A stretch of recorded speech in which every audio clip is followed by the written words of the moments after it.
Para a gente começar de fato a estudar desenho na prática, a gente precisa falar sobre coisas muito importantes que vão fazer com que a gente aprenda muito melhor e que a gente consiga alcançar resultados muito melhores também. Eu arrisco dizer que falar sobre essas coisas é o diferencial comparado com essas aulas de desenho chatas pra caramba que tem por aí. Então esse módulo vai ser uma reunião das coisas que você precisa saber antes de começar a parte prática desse curso. Eu considero que isso já é parte do processo de estudar desenho, então não recomendo pular isso aqui não. Relaxa e aproveita o conteúdo que eu prometo que isso aqui vai ser útil. Então vamos embora. Eu já quero começar falando sobre algo que todo mundo aqui com certeza já deve ter se deparado uma vez na vida. Uma dificuldade, que é desenhar de cabeça, ou desenhar igualzinho aquilo que a gente imagina. A gente imagina um desenho maneirão, com uma pose incrível, com um cenário perfeito, tudo muito bonito, uma obra-prima. Aí a gente vai desenhar, isso é uma tristeza, uma coisa horrível. Às vezes nem tão horrível assim, mas não chega nem perto daquilo que a gente tinha imaginado. Eu mesmo muitas vezes no meio do desenho acabei mudando a ideia toda e o desenho virou outra coisa completamente diferente porque eu simplesmente não conseguia fazer aquilo ficar igual ao que eu tinha imaginado. Então eu me concentrava em deixar o desenho bonito pelo menos, mesmo que não fosse aquilo que eu queria, mesmo que não fosse aquilo que eu tinha idealizado. Guarde essa palavra. Isso tudo acaba nos levando a levantar as mãos e perguntar, ó céus, por que é tão difícil desenhar o que eu imaginei na minha cabeça? E como a resposta para isso não é tão simples de se encontrar sozinho, a gente acaba achando que não tem talento, que é porque não levamos jeito para desenhar ou porque somos incapazes, mas na verdade não é nada disso. A resposta para isso é a seguinte: quando imaginamos alguma coisa, nós não necessariamente imaginamos a imagem dessa coisa, imaginamos ideias, concepções. É uma idealização.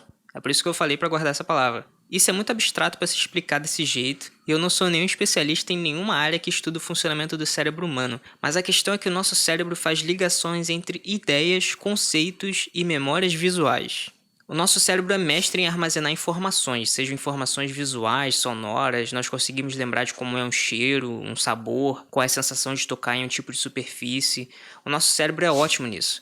Nós também conseguimos entender conceitos e ideias. Por exemplo, eu estou imaginando um objeto agora, e você vai ter que adivinhar qual é. Esse objeto serve para você descansar, serve para facilitar a realização de alguma tarefa que leva muito tempo para ser concluída. Praticamente toda casa tem, e tem mais de uma.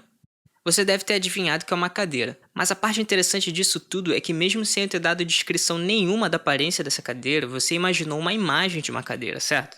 Isso acontece porque o cérebro o tempo todo faz essas conexões de imagens, informações, conceitos, ideias, memórias, até quando a gente não quer. Só que o X da questão é que essa cadeira que você imaginou não é 100% original. Ela com certeza foi baseada em memórias visuais de cadeiras que você já viu na vida.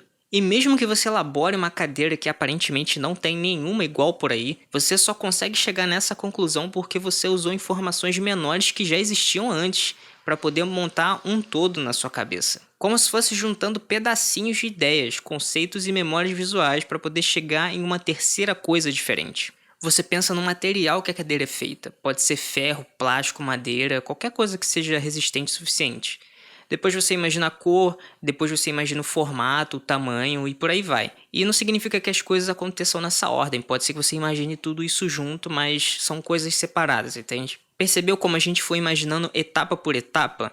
A gente faz a construção dessa cadeira. Com isso, a gente acaba fazendo essas conexões. Se a cadeira é de ferro, eu lembro de como o ferro se parece, baseado em todas as coisas de ferro que eu já vi na minha vida. E é assim sempre. É como se a gente fosse na galeria do nosso cérebro e desse play em um vídeo de uma memória na qual a gente teve contato com alguma coisa feita de ferro. Isso não é criar imagens, isso é acessar informações armazenadas. Agora, transpondo isso para o desenho é a mesma coisa, a gente não cria a imagem daquilo que a gente quer desenhar, a gente vai montando pedacinho por pedacinho se baseando nos desenhos e na imagem das coisas que a gente já viu na vida. Agora imagina desenhar uma pessoa, existem bilhões de pessoas no mundo, nós vemos pessoas por aí o tempo inteiro, e todas elas parecem ter um rosto diferente, mesmo que algumas se pareçam umas com as outras. E é por isso que é sempre dito por aí, para ser um bom escritor é preciso ler muito, para ser um bom professor é preciso estudar muito, e para o nosso caso aqui, para ser bom desenhista é preciso observar muito a imagem das coisas. É preciso desenhar muito. É preciso praticar e estudar muito. Então não, meus amigos, não é fácil desenhar de cabeça, mas não é impossível. E essa é uma das coisas que você vai aprender aqui nesse curso. Na próxima aula eu vou listar e falar sobre tudo que você vai aprender nesse curso. Até lá!